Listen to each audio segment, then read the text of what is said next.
Wassalamualaikum warahmatullahi wabarakatuh. Salam sejahtera untuk kita semua. Teman-teman, kembali lagi bersama Mimin, tentunya di cerita novel romantis. Oke, kita gaspol. Bab 147 sampai 148. Montir cantik milik CEO. 1 bulan telah berlalu sejak kepergian Vanya ke luar negeri. Wanita itu sudah mulai membiasakan diri hidup sebatang kara tanpa memiliki apapun lagi. Semua yang telah dia capai dengan susah payah harus dia relakan. Tak 1 rupiah pun uang miliknya yang dia bawa. Sejak awal berangkat hingga menetap di negara tersebut, yang mengeluarkan semua biayanya tentu Tuan dan Nyonya Barus. Bahkan untuk ponsel saja, Vanya diberikan yang baru dan hanya ada 1 kontak di sana. Tuan dan Nyonya Barus benar-benar ingin membuat Vanya berubah, menjadi pribadi yang jauh lebih baik dari sebelumnya. Vanya harus terlahir kembali menjadi sosok yang baru. Tak akan secuil pun mereka biarkan kelakuan Nyonya Sophie menurun pada putrinya. Di sisi lain, hubungannya dengan pria bernama Erik pun masih terus berlanjut, meski mereka harus terpisah oleh jarak. Keduanya selalu terhubung melalui sambungan telepon maupun video. Tuan dan Nyonya Barus tak pernah membatasi hubungan yang mereka jalin. Lagi pula saat ini hanya Erik seorang yang Vanya miliki. Dan ya, satu-satunya kontak di ponsel Vanya yaitu milik Erik, kekasihnya. Erik adalah sosok pria yang begitu tulus mencintai Vanya. Cintanya tanpa syarat. Meski awalnya Erik tak rela Vanya pergi jauh, namun demi kebaikan sang wanita Erik pun akhirnya berlapang dada melepas wanitanya. Saat ini Erik tengah berusaha memiliki izin tinggal di negara tempat kekasihnya berada. Jikapun mereka harus menetap di negara tersebut selamanya, Erik tak masalah. Baginya yang terpenting mereka selalu bersama. Sementara itu, kedua penempat head yang berkomplot untuk menghabiskan nyawa seseorang, kini tengah menerima hukuman atas perbuatan mereka. Baik Nyonya Sophie maupun Irham, saat ini sudah mendekam di balik jeruji besi. Meski belum sepenuhnya pulih akibat percobaan bunuh dirinya, namun keadaan Nyonya Sophie sudah bisa dikatakan cukup kuat untuk tidak lagi mendapatkan perawatan dari rumah sakit. Persidangan mereka pun sudah dijadwalkan beberapa minggu ke depan. Tuntutan demi tuntutan tentunya akan semakin memberatkan mereka berdua. Pembunuhan berencana, menghilangkan nyawa seseorang, pemalsuan identitas hingga penggelapan dana sudah barang tentu akan menjadi fokus utama persidangan nanti. Tak ada lagi tempat untuk mereka bersembunyi. Entah itu hukuman mati ataupun hukuman seumur hidup, mereka pasti akan menerimanya. Sementara itu, di tempat dan waktu yang berbeda, sepasang suami istri tengah menikmati indahnya sunset di sebuah negara kepulauan yang mendeklarasikan penduduknya 75% Muslim. Keduanya duduk beralaskan pasir di bibir pantai. Suasana syahdunan romantis mulai mengiringi terbenamnya sang surya. Hari ini adalah hari terakhir mereka berada di negara tersebut. Terhitung sudah hampir 1 bulan mereka berkeliling ke beberapa negara untuk berbulan madu.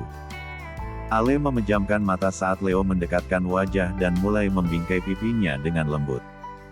Wanita itu menikmati setiap sentuhan tersebut dengan mata yang terpejam. "Cup, I love you, my wife." Leo mendaratkan 1 kecupan hangat di kening sang istri.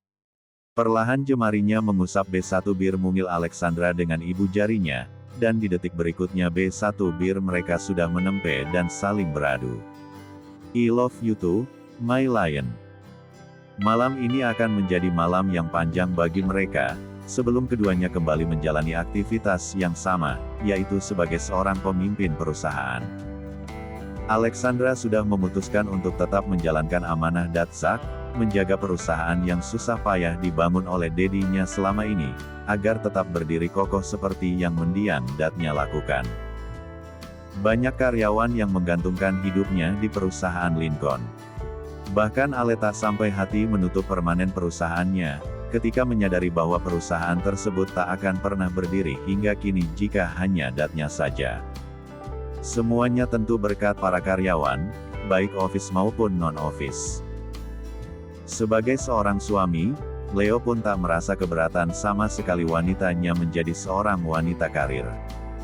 Tentunya, Leo akan turut membantu apapun untuk memajukan perusahaan Lincoln. Setelah pulang berbulan madu nanti, mereka akan tinggal di kediaman keluarga Lincoln. Meski Leo sudah memberikan hunian mewah yang tak jauh dari tempat tinggal kedua orang tuanya, namun Ale tak rela jika rumah masa kecilnya dibiarkan kosong tak berpenghuni. Ale ingin terus berada di sana, membangun keluarga kecil mereka di bangunan yang syarat akan kenangan, walaupun potongan kenangan itu tak selalunya indah. Ale sudah mengikhlaskan seluruh takdir yang telah digariskan padanya. Baik buruknya akan Ale jadikan pelajaran di kemudian hari. Pun begitu dengan Leo, pernah merasakan patah hati, kini takdir membawanya pada cinta sejati. Alexandra, wanita itu mampu membuatnya melupakan cinta pertamanya yang salah. Meski di awal hubungan mereka tak mendapatkan restu, namun Leo tak menyerah. Dia terus meyakinkan diri bahwa Alexandra lah jodoh yang dikirim Sang Maha Pencipta untuk menemani sisa hidupnya. Berkat perjuangan dan doa yang selalu dia langitkan, akhirnya restu itu pun mereka dapatkan. Sang Momi yang dulu tak memberi restu, kini malah terlihat lebih menyayangi Alexandra daripada dirinya.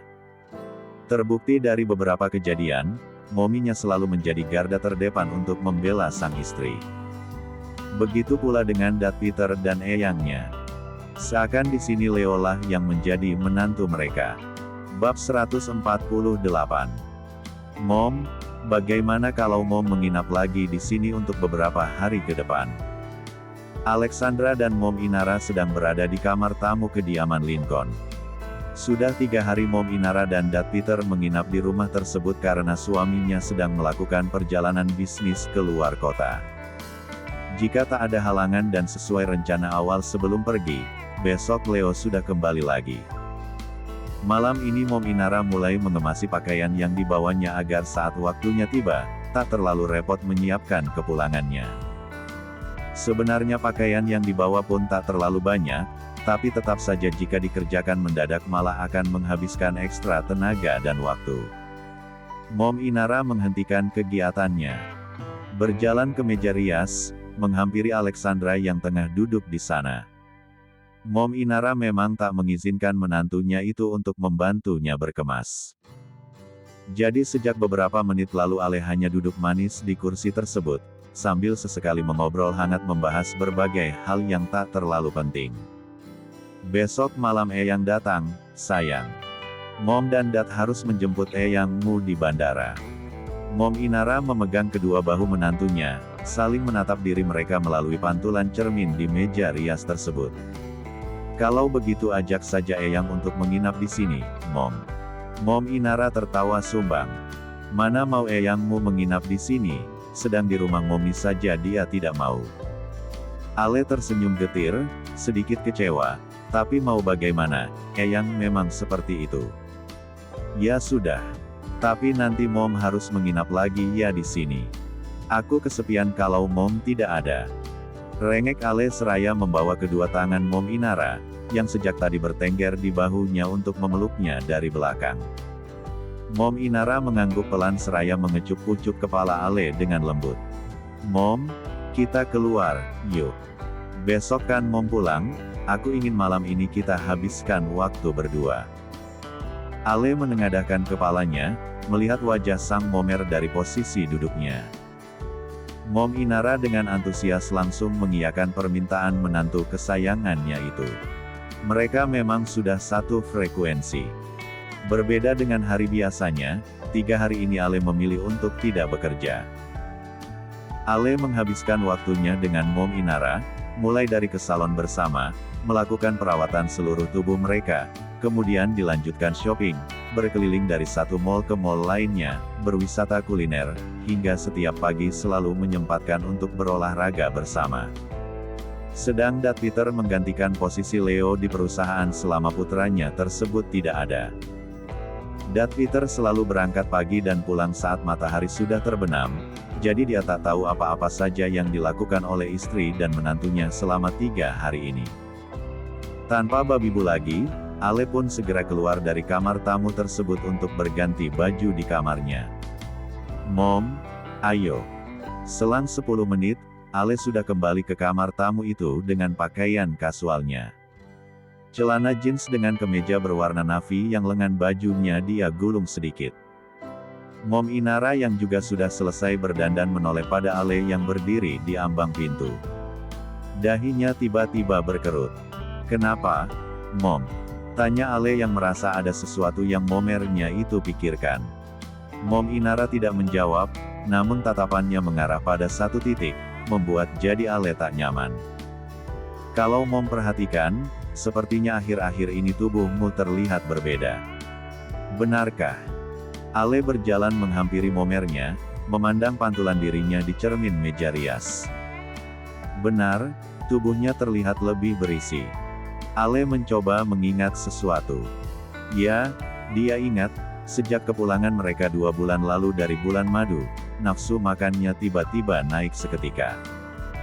Bahkan tak jarang di tengah malam pun Leo harus bangun untuk membuatkannya sesuatu, entah itu makanan berat ataupun sekedar camilan. Dan anehnya, Ale tak mau jika Birahmi yang membuatkannya makanan tersebut.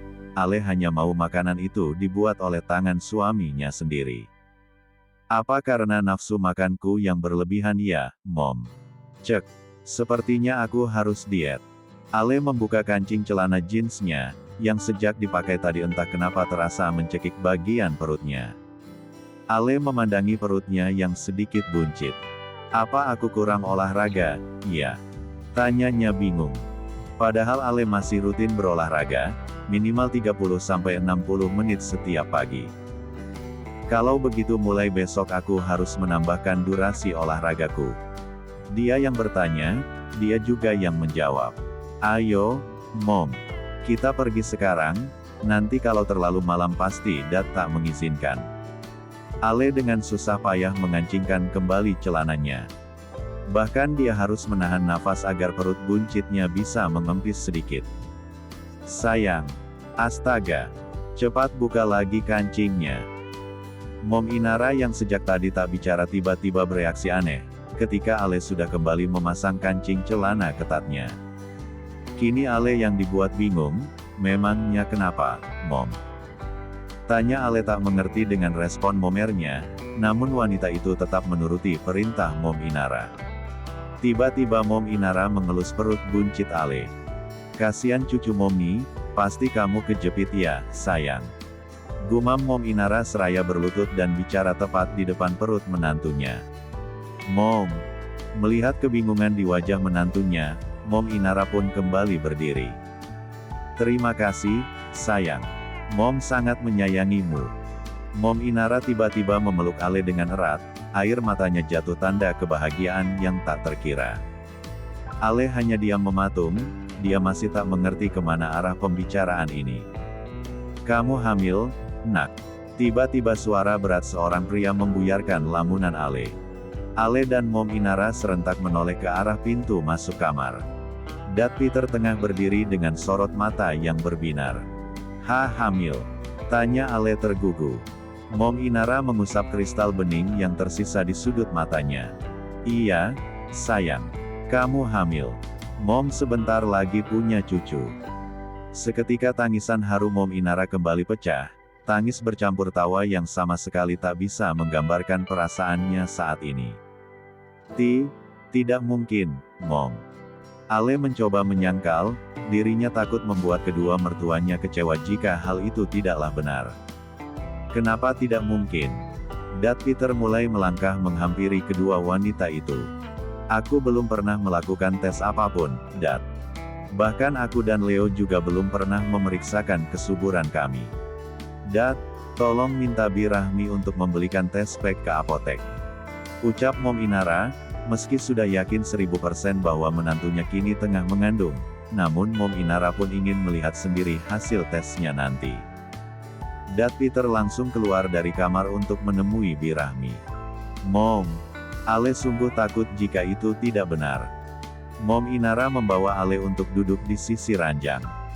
Ale menunduk, tak berani saling bertemu mata dengan momernya.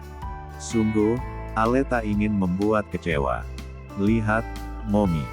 Mom Inara menangkup wajah Ale, mau tak mau wanita itu pun kembali mengangkat kepalanya. Kenapa ku sedih? Apa kamu tidak senang dengan kabar baik ini? Tanya Mom Inara. Ale menggeleng cepat dengan kedua matanya yang sudah berembun.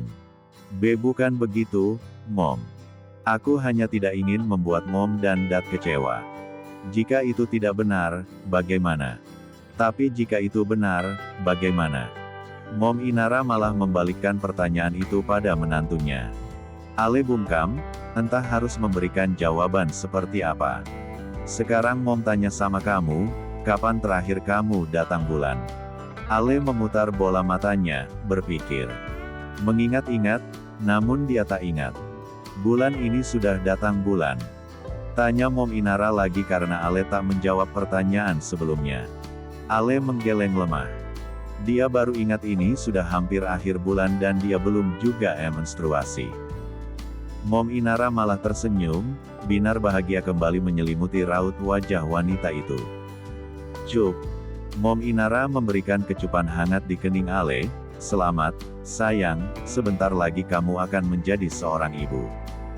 Kembali ucapan selamat Mom Inara berikan pada sang menantu. Benarkah, Mom? Benarkah aku hamil? Ale meneteskan air matanya, sambil memegang perutnya yang masih terekspose sebab kancing celananya memang tak lagi terpasang. Di tempat lain Angga dan Aleta masih berdiam diri, mereka masih betah menatap satu sama lain. Aleta, masa idahmu sudah habis, apakah kamu mau menikah denganku? Tanya Angga memecah kesunyian. Aleta dengan mata berkaca, menatap Angga dengan penuh berbagai tanya. Pak Angga, saya ini bukan lagi seorang gadis, saya sekarang berstatus janda, sementara Bapak masih seorang yang masih single, apakah Bapak tidak malu berdampingan dengan seorang janda? Jawab Aleta dengan wajah sendunya. Angga langsung menggeleng sambil menggenggam tangan Aleta, tidak. Saya tidak merasa begitu, apapun keadaannya, apapun kondisi kamu saat ini, saya menerimamu dengan tangan terbuka, dengan rasa cinta yang saya miliki untukmu. Baiklah kalau Bapak tidak keberatan dengan keadaan saya sekarang ini, jawab Aleta sambil membalas genggaman Angga. Mereka berdua menghabiskan waktu bersama, sembari menikmati angin sepoi dari bibir pantai Kuta.